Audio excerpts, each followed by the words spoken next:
Haleluya, jumpa lagi kita di Sekam Padi.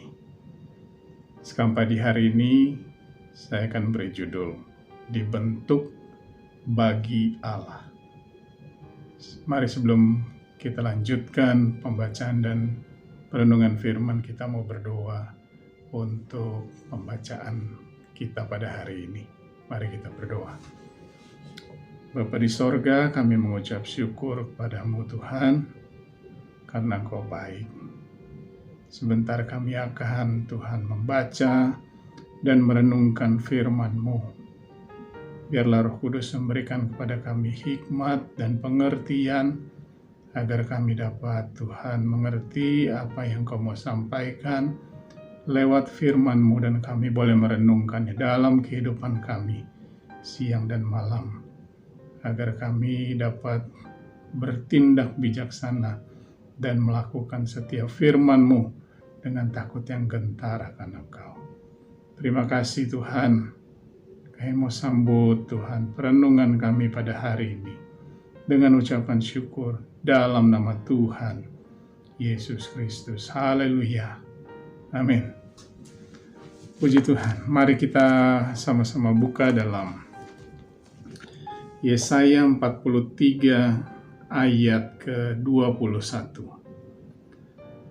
Yesaya 43 ayat ke-21 menulis demikian, firman Tuhan, umat yang telah kubentuk bagiku akan memberitakan kemasyuranku. Saya ulangi, umat yang telah kubentuk bagiku akan memberitakan kemasyuranku. Puji Tuhan. Kita sama-sama percaya bahwa manusia diciptakan oleh Tuhan, atau manusia adalah ciptaan Tuhan. Ya, ketika Kejadian 2 ayat 4-7, ketika Tuhan menciptakan langit dan bumi, bumi belum ada semak-semak dan tumbuh-tumbuhan, sebab hujan belum turun dan belum ada orang yang mengusahakan. Nah, ketika itulah di ayat 7, ketika itulah Tuhan Allah membentuk manusia. Tuhan Allah membentuk manusia dari debu dan tanah. Jadi manusia dibentuk oleh Tuhan.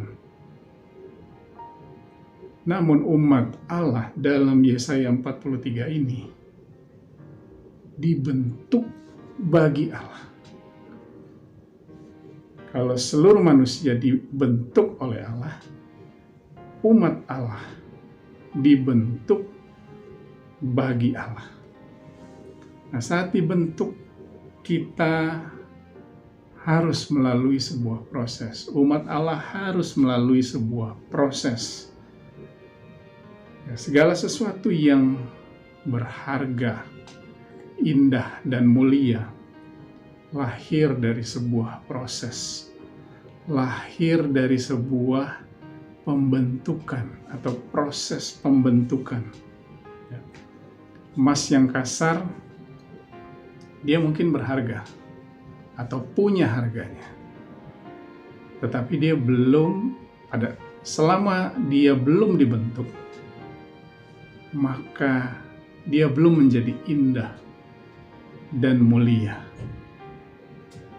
Emas yang kasar perlu proses pemurnian, perlu proses pembentukan untuk menjadi sesuatu yang sangat berharga, indah, dan mulia. Demikian halnya dengan manusia. Manusia berharga di mata Tuhan. Semua manusia berharga di mata Tuhan, karena manusia dibentuk oleh Allah menurut rupa dan gambar Allah. Namun manusia yang dibentuk bagi Tuhan, manusia yang dibentuk bagi Tuhan berharga dan mulia. Yesaya 43 ayat ke-4 katakan, oleh karena kamu berharga dan mulia, berharga di mataku dan mulia. Jadi manusia yang dibentuk oleh Tuhan harus melalui satu proses untuk menjadi sangat berharga, indah dan mulia, atau berharga dan mulia. Menurut Yesaya 43 ayat 4 harus melalui satu proses. Salah satu proses yang harus kita jalani tertulis di dalam Matius 3 ayat 11. Perkataan dari atau kata-kata yang disampaikan oleh Yohanes Pembaptis bahwa dia hanya membaptis dengan air sebagai tanda pertobatan. Tapi dia, Yesus yang datang setelah Yohanes membaptis dengan Roh Kudus dan dengan api. Jadi manusia atau umat yang dibentuk bagi Allah harus melalui proses dibaptis dengan Roh Kudus dan dengan api. Jadi ada 3 hal tentang umat yang dibentuk bagi Allah. Yang pertama, dalam pembacaan ayat kita, umat yang telah kubentuk bagiku akan memberitakan kemasyuranku. Jadi hal yang pertama, umat yang dibentuk bagi Tuhan akan memberitakan kemasyuran Tuhan. Lewat apa? Dalam ayat 10 disebutkan Yesaya 43 ayat yang ke-10.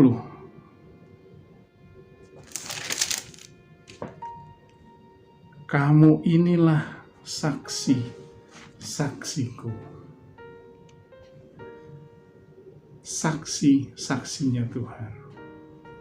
Umat yang dibentuk oleh Allah, umat yang dibentuk bagi Allah akan memberitakan kemasyuran Tuhan. Akan menjadi saksi-saksinya Tuhan. Hal yang kedua, Yesaya 43 ayat 4 tadi. Oleh karena engkau berharga di mataku dan mulia. Ayat yang keempat, dan berharga. Oleh karena engkau berharga di mataku dan mulia, dan aku ini mengasihi engkau.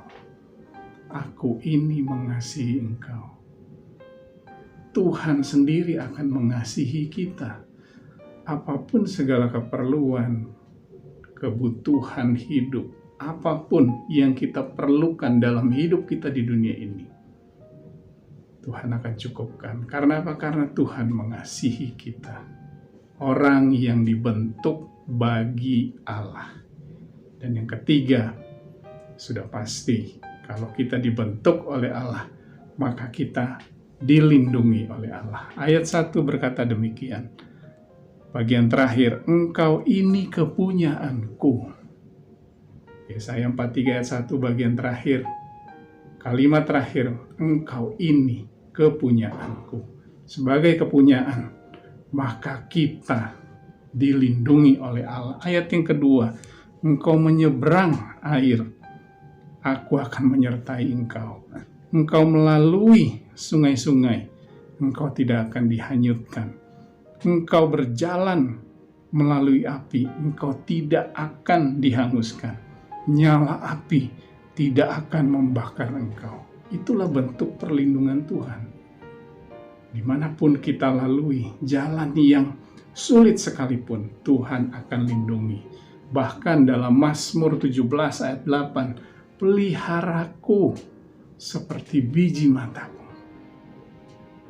Biji matanya Tuhan. Zakaria 2 ayat 4, siapa yang menjamah aku, siapa yang menjamah kamu, maka dia menjamah biji mata Tuhan.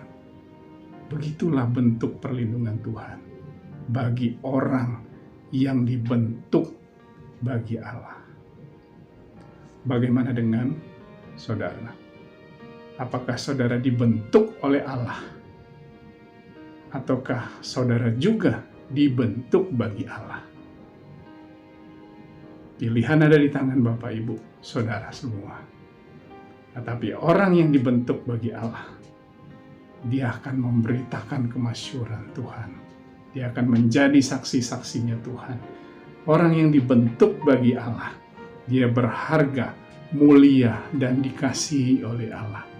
Orang yang dibentuk bagi Allah akan dilindungi oleh Tuhan sendiri. Terpujilah nama Tuhan. Mari kita renungkan firman ini siang dan malam. Dan baiklah kita berharga, mulia dan dikasihi, serta dilindungi dan boleh menjadi saksi-saksinya Tuhan. Kita boleh menjadi orang yang dibentuk bagi Allah dalam kehidupan kita di dunia ini. Puji Tuhan. Tuhan Yesus memberkati. Amin.